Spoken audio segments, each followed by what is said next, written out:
Hello everyone. इस video में हम लोग पॉलिटिकल साइंस के टॉप एमसीक्यूज़ करेंगे क्योंकि अब बोर्ड्स ख़त्म हो चुके हैं और सीयूईटी का पेपर आने वाला है। तो हम लोग सीयूईटी को उसी तरीके से प्रिपेयर करेंगे जो पेपर पैटर्न है। पेपर पैटर्न एमसीक्यू है तो हम एमसीक्यू के तरीके से ही चीज़ों को समझेंगे। चलिए वीडियो स्टार्ट करते हैं। हमारा फर्स्ट क्वेश्चन नाटो के बारे में है। According to the NCERT grey books on the cold war which of the following is not a feature of NATO. हमें बताना है कि कौन सा नाटो का फीचर नहीं था। It was an association of 12 states. Yes, NATO 12 देशों का एक संगठन था। It was established in April 1949।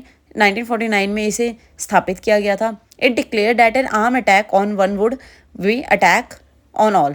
एक पर अटैक होगा तो मानेंगे कि सभी देशों पर अटैक हुआ है। ऑप्शन डी जो है यहाँ पे, ये नाटो का फीचर नहीं है। इसमें सोवियत यूनियन के बारे में लिखा है, लेकिन नाटो को किसने लीड किया था? यूएसए ने। तो यहाँ पर करेक्ट आंसर हमारा ऑप्शन डी है। नेक्स्ट क्वेश्चन हमारा यूएसएसआर की शॉक थेरेपी पर है। अब यहाँ पर क्या हुआ था कि यूएसएसआर जो था वो टूट चुका था। उन्हें सोशलिज्म से कैपिटलिज्म की तरफ जाना था। तो कौन सा मॉडल अपनाया गया? ऑप्शन बी अपनाया गया, IMF and world bank.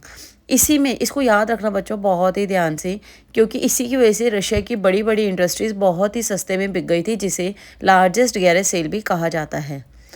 Next question पर चलते हैं। क्वेश्चन थर्ड में हेजेमनी का मतलब पूछा गया है। तो एनसीईआरटी ग्लॉसरी के हिसाब से ना बोला गया है कि एक स्टेट या ग्रुप का पूरी दुनिया के ऊपर लीडरशिप या डोमिनेंस हेजेमनी कहलाता है। यहाँ पे करेक्ट आंसर हमारा बी है। जब कोल्ड वॉर फिनिश हो गया था उसके बाद यूएसए का दबदबा पूरी दुनिया पर था, इसे ही हेजेमनी कहा गया है। नेक्स्ट क्वेश्चन नंबर 4 में पूछा है कि बैंकॉक डिक्लेरेशन 1967 में किस ऑर्गेनाइजेशन के थ्रू साइन हुई थी, किसने इस्टेब्लिश किया था? तो ये हमारा इसमें करेक्ट आंसर बी है। आसियान ने इसे जो था वो डिक्लेयर किया था, साइन किया था। इनका काम क्या था आसियान के देशों का, कि वो सोशल और इकोनॉमिक दोस्ती बढ़ाएंगे। लड़ाई करना या दुश्मनी करना आसियान के स्टेट्स का, देशों का काम नहीं था। नेक्स्ट क्वेश्चन पर चलते हैं। नेक्स्ट क्वेश्चन हमारा ग्लोबल कॉमन्स के ऊपर है।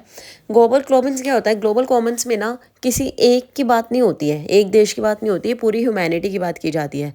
तो इसकी ज्यूरिडिक्शन में हाई सीज आते हैं, आउटर स्पेस आता है, अंटार्कटिका आता है, बट टेरिटोरियल वाटर्स नहीं आता, क्योंकि ये किसी न किसी देश की बाउंड्री में होता है। तो करेक्ट आंसर यहाँ पर हमारा डी है। नेक्स्ट क्वेश्चन हमारा इंडियन पॉलिटिक्स की बुक में से है। तो इसमें पूछा गया है कि इंडियन कॉन्स्टिट्यूशन में इंटरनल इमरजेंसी लगाई गई थी, डिक्लेयर की गई थी 1975 में। किस आर्टिकल के तहत ये हुआ था? तो इसका करेक्ट आंसर बी है, आर्टिकल 352 के तहत।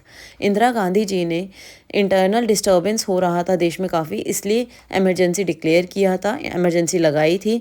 और उस वक्त के जो प्रेसिडेंट थे फरुखुद्दीन अली अहमद ने उस पर साइन किया था। तो यहाँ पर हमारा करेक्ट आंसर बी है, आर्टिकल 352। क्वेश्चन नंबर 7 है, the BP Mandal commission recommended what percentage of reservation for OBCs in central government jobs.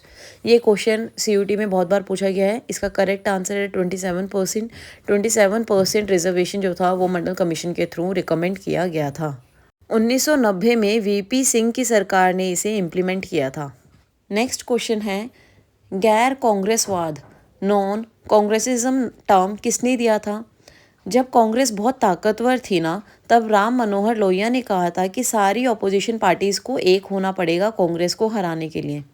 तो राम मनोहर लोहिया ने ही गैर कांग्रेसवाद का जो टर्म था वो दिया था। करेक्ट आंसर हमारा ऑप्शन बी है।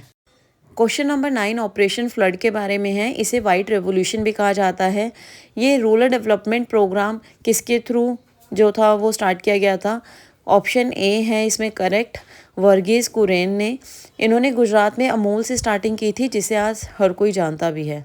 तो हमारा यहाँ करेक्ट ऑप्शन है ऑप्शन ए। लास्ट क्वेश्चन हमारा पंचशील एग्रीमेंट पर है। ये 1954 में तो साइन हुआ था, लेकिन किन दो देशों के बीच साइन हुआ था? इंडिया और चाइना। नेहरू जी और एनलाई ने मिलकर ये 5 प्रिंसिपल्स जो थे वो दिए थे। लेकिन याद रखना 1962 के बाद ये रिश्ते ख़राब हो गए थे, इंडिया और चाइना की बनने नहीं लगी थी।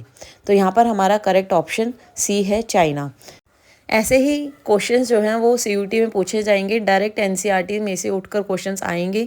आप लोग को ऐसे ही क्वेश्चंस की प्रैक्टिस करनी है। अगर आप लोग को वीडियो पसंद आई है तो ज़रूर आप चैनल को सब्सक्राइब कर लीजिए, जिससे टाइम टू टाइम सारी नोटिफिकेशंस आप लोग को मिलती रहे। मैं ऐसी और भी वीडियोज़ आप लोगों के साथ जल्दी ही शेयर करूँगी। तब तक के लिए all the best and take care.